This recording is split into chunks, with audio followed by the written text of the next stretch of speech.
The Republic of Niger has missed a debt payment of over $22 million, bringing the country's total debt to approximately $519 million, since the military coup broke out in the country and its suspension from regional financial markets. Before the coup, external assistance accounted for almost half of Niger's budget. In July 2023, an estimated $51 million bond issuance by Niger was canceled by the Central Bank of West African states. Niger's neighbors also closed their borders to the country, and more than 70% of its electricity, supplied by Nigeria, was cut off. Financial transactions with West African countries were suspended, and Niger's assets in external banks were frozen, and now hundreds of millions of dollars in aid have been withheld. Niger continues to suffer significant humanitarian needs to conflicts, displacement, food insecurity, child malnutrition, and epidemics.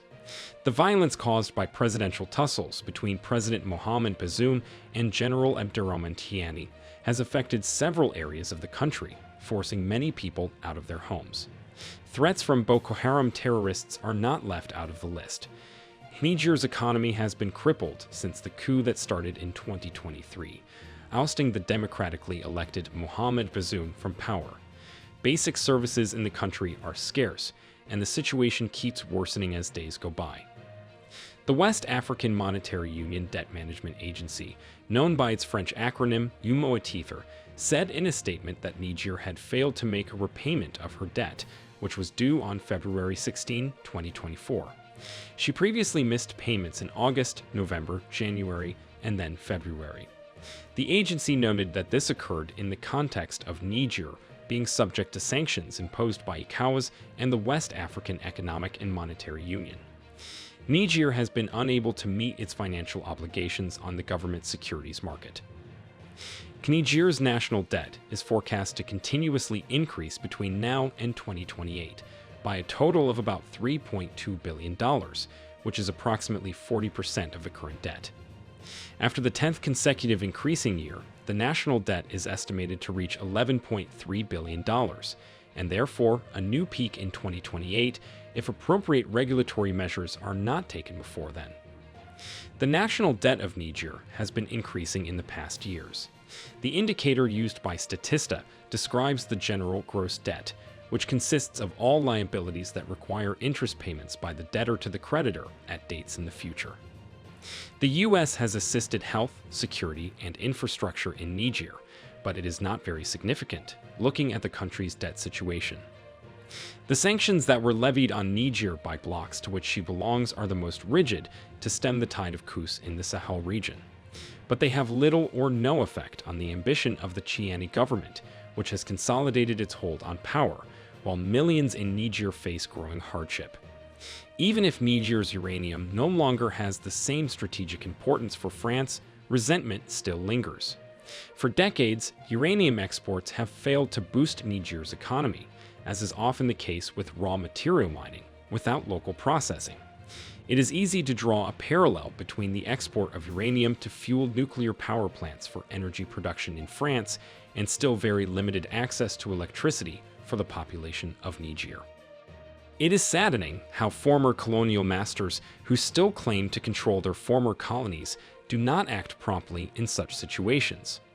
The unequal balance of power between France and Niger in the negotiation of contracts is a factor for persistent indebtedness, especially in the context of the strong political influence of the ex-colonial power. Niger is presently one of the least electrified countries in sub-Saharan Africa. The current economic and financial sanctions on the country have extremely affected Nigerians on a negative note. As Niger is continuously being hit by crisis, the military government's response to regional and international financial consequences has been extremely rigorous. The military government of Niger has reduced its projected spending for 2024 by 40% as a result of international sanctions. The budget, originally estimated at $5 billion, was reduced to about half. Until then, authorities have offered no details on where the reductions would occur. In a new push for dialogue, ECOWAS announced the lifting of most sanctions imposed on Niger in February, immediately ending the no-fly zone and border closures.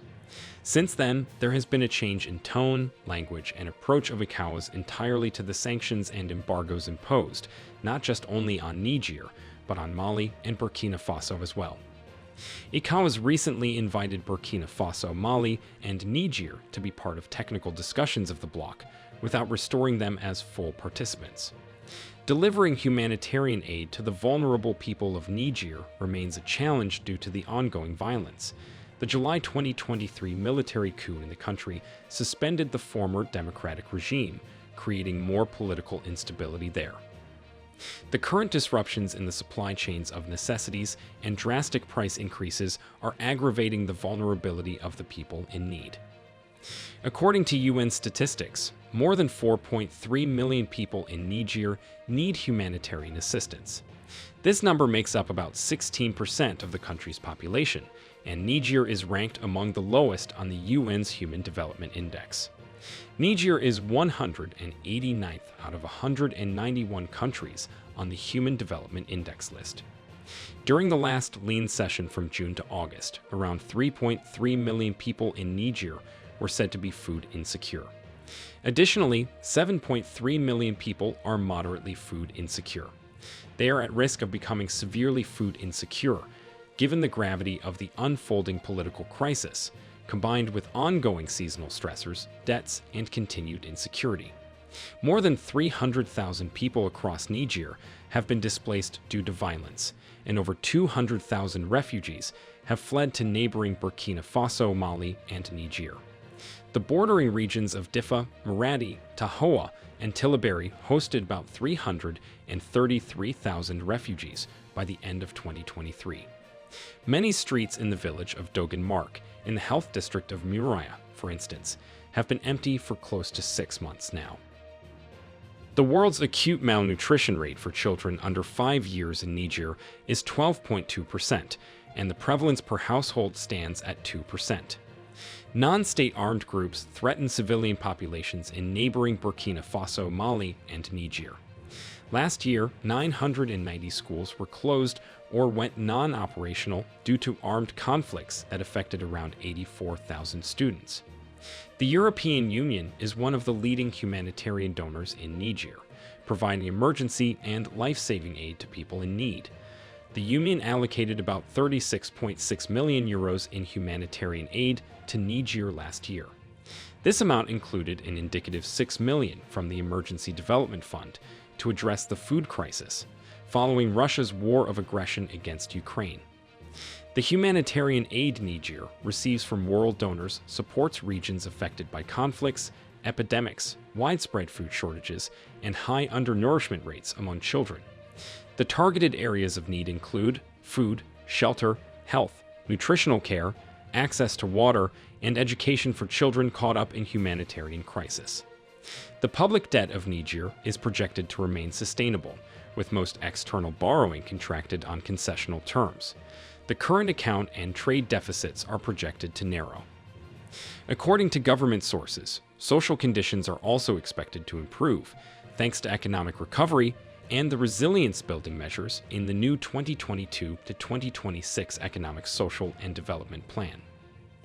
Niger's hopes for economic development in the coming years rests heavily on exploiting the country's remarkable hydroelectric potential. The Kandaji Dam and hydropower plant on the Niger River is part of an ambitious program to regenerate ecosystems and grow domestic energy production.